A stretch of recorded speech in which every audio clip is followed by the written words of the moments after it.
Good morning dear friends. आप सभी का हमारे चैनल सक्सेस विद वीएससी में बहुत बहुत स्वागत है।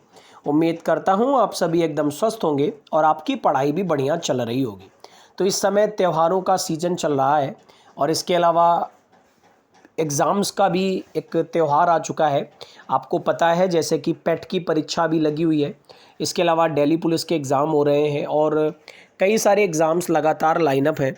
तो आपको पता है कि हमारे करंट अफेयर चैनल के माध्यम से हम पुरानी करंट अफेयर को भी कवर कर रहे हैं और इसके अलावा डेली की डिटेल करंट अफेयर को तो पढ़ ही रहे हैं। तो आज है 13 अक्टूबर 2022। आज की क्या है इम्पॉर्टेंट करंट अफेयर और स्टैटिक जीके में क्या है खास हम लोग पढ़ेंगे। उससे पहले छोटी सी इन्फॉर्मेशन डेली के तरीके मैं आप लोगों को दे दूं कि जिस किसी को भी वीडियो से रिलेटेड कंटेंट का पीडीएफ चाहिए हो वो टेलीग्राम ग्रुप का लिंक दिया हुआ है डिस्क्रिप्शन में, वहां से जुड़ करके पीडीएफ को ले सकता है। इसके अलावा छोटी सी गुजारिश रहेगी कि आप जितने भी मेरे डेली व्यूवर्स हैं वो ज़्यादा से ज़्यादा इस वीडियो को लोगों के साथ शेयर किया करिए। कम से कम एक व्हाट्सएप ग्रुप और एक टेलीग्राम ग्रुप में आप शेयर किया करिए, जिससे कि व्यूवर्स बढ़ेंगे, हमारी रीच बढ़ेगी लोगों तक, तो हमारे वीडियो का लाभ ज़्यादा से ज़्यादा लोग उठा सकेंगे। और जल्दी से जल्दी 1K इसको पहुंचाइए, जिससे हम जीएस की स्पेशल क्लासेस आपके लिए लेकर आए।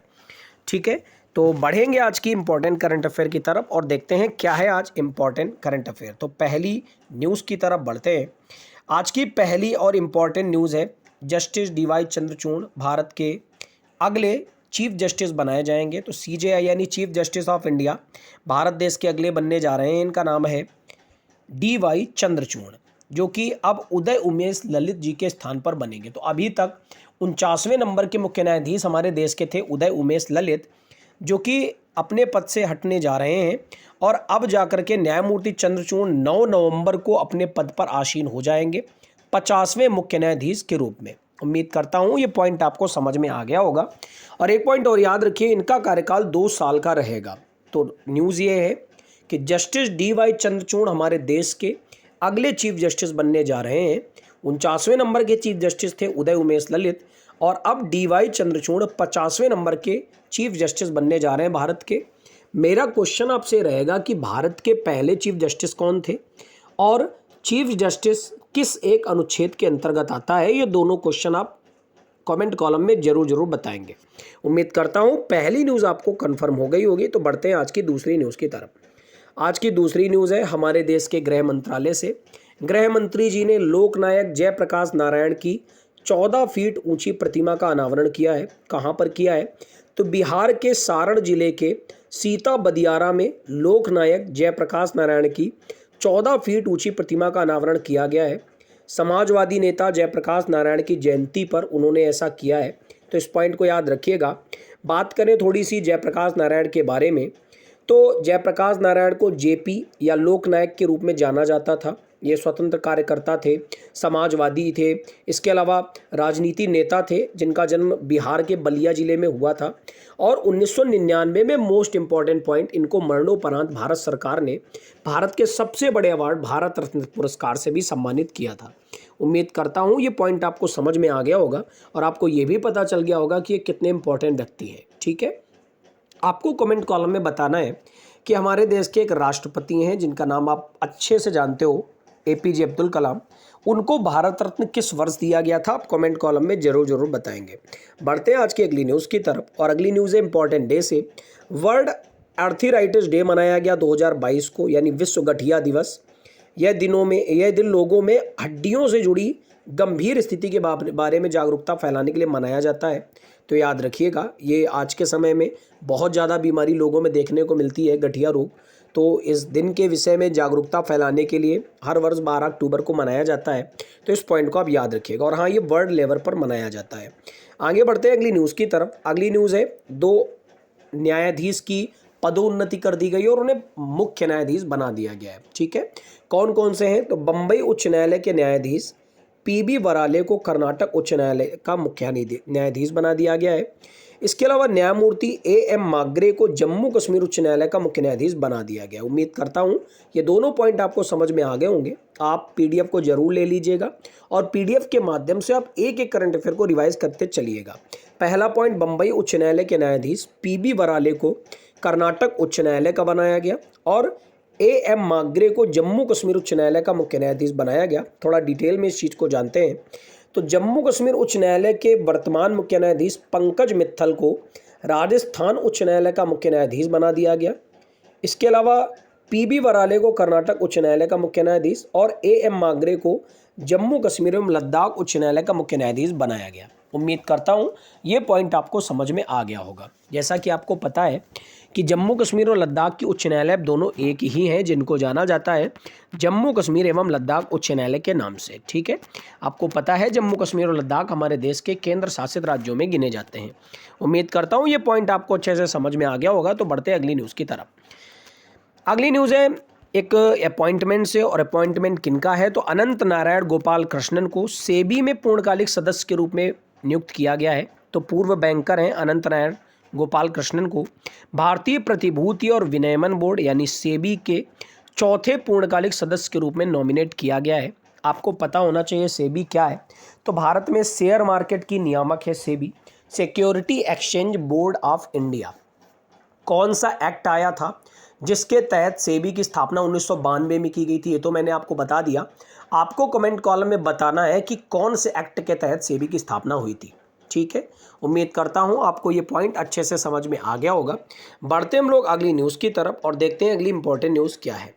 अगली न्यूज़ है अगले वित्त वर्ष में भारत की जो GDP वृद्धि दर है ये घटकर 5.2% तक पहुँच जाएगी, ये बताया है नोमुरा ने। तो एक क्रेडिट रेटिंग एजेंसी है जिसका नाम है नोमुरा।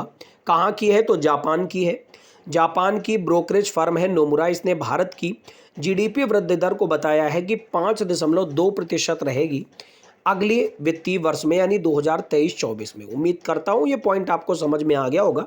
और ये टाइप की न्यूज़ बैंकिंग एस्पिरेंट के लिए बहुत ज़्यादा ज़रूरी होती है। और जैसा कि आपको पता है कि हम जो करंट अफेयर पढ़ाते हैं ये bank exam, SSC exam, UP police exam, सारे एग्जाम्स के लिए बहुत ज़्यादा इंपॉर्टेंट है। ठीक है, बढ़ते हैं आज की अगली न्यूज़ की तरफ। तो अगली न्यूज़ है RBI से। ये भी बैंक एग्जाम के लिए बहुत इंपॉर्टेंट न्यूज़ है। रिजर्व बैंक ऑफ इंडिया जो कि भारत में सभी प्रकार की छोटी बैंकों की नियामक होती है, आपको पता ही है। RBI ने पुणे में एक बैंक है जिसका नाम है सेवा विकास सहकारी बैंक, इसका लाइसेंस कैंसिल कर दिया है। ठीक है, इस पॉइंट को आप याद रखिएगा। तो एक अधिसूचना जारी की है RBI ने कि बैंक के पास पर्याप्त पूंजी और कमाई की संभावनाएं नहीं है, जिस कारण से सेवा विकास सहकारी बैंक का लाइसेंस रद्द किया जा रहा है। आपको पता होना चाहिए जिस भी बैंक के पास पैसे की कमी होती है पहले RBI द्वारा प्रयास किया जाता है कि उसकी मदद की जाए, लेकिन अगर बैंक फिर भी उबर नहीं पाती है तो उसका लाइसेंस रद्द कर दिया जाता है और या फिर उसे किसी दूसरी अन्य बैंक के साथ मर्ज कर दिया जाता है। वही हमारे देश में होता भी आया है पिछले काफ़ी समय से। ठीक है, तो अब RBI ने पुणे स्थित सेवा विकास सहकारी बैंक है इसका लाइसेंस रद्द कर दिया है। उम्मीद करता हूँ ये पॉइंट आपको समझ में आ गया होगा। बढ़ते अगली न्यूज़ की तरफ। अगली न्यूज़ है इंडियन नेवल शिप तरकस से। INS तरकस ने इब्सामार VII का मतलब कितना होता है 7, तो इब्सामार 7 में लिया है भाग।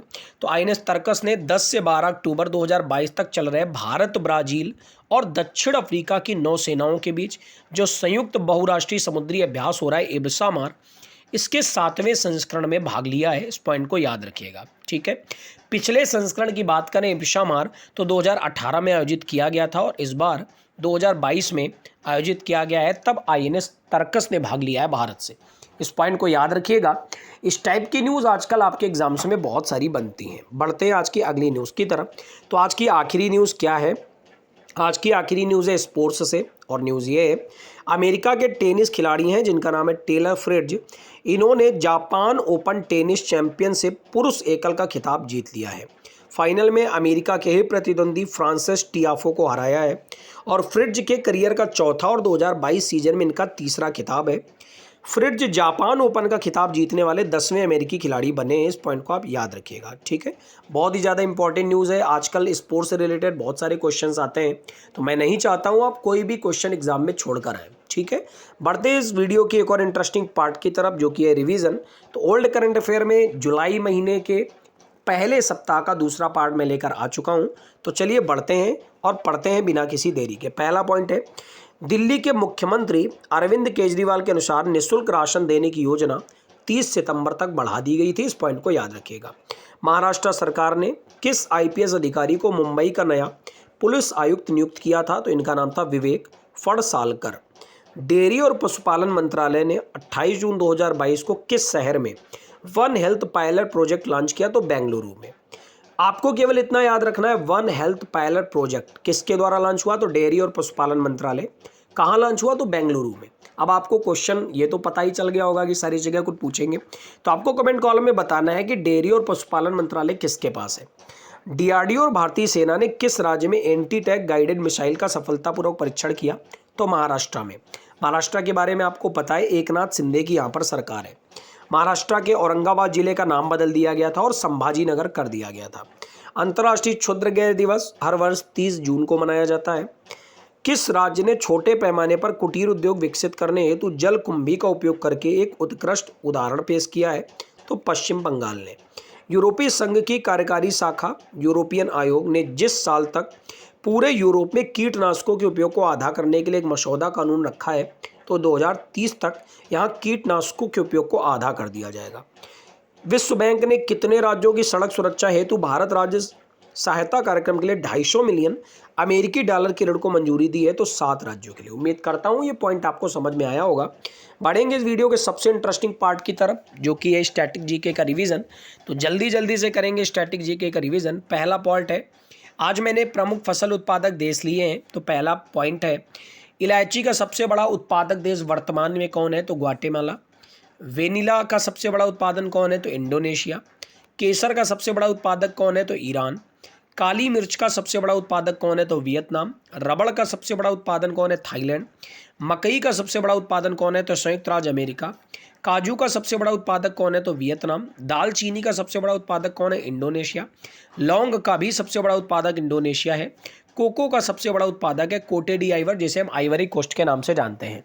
उम्मीद करता हूँ सारे पॉइंट आपको अच्छे से समझ में आ गए होंगे। तो बढ़ेंगे इस वीडियो के सबसे इंटरेस्टिंग पार्ट की तरफ, जो कि है रिवीजन।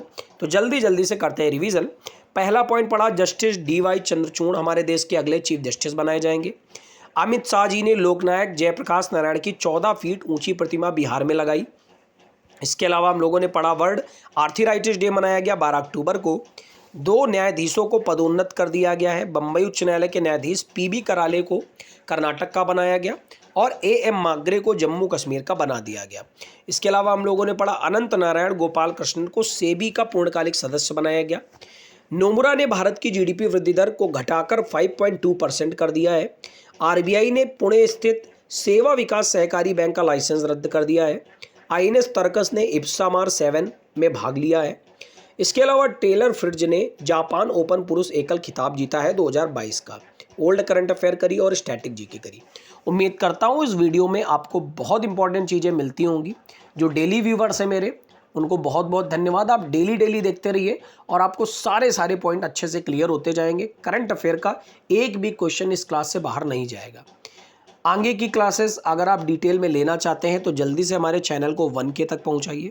ठीक है, आपका दिन मंगलमय हो। दोस्तों के साथ शेयर करें वीडियो को, सब्सक्राइब करें। Thank you everyone, God bless you all.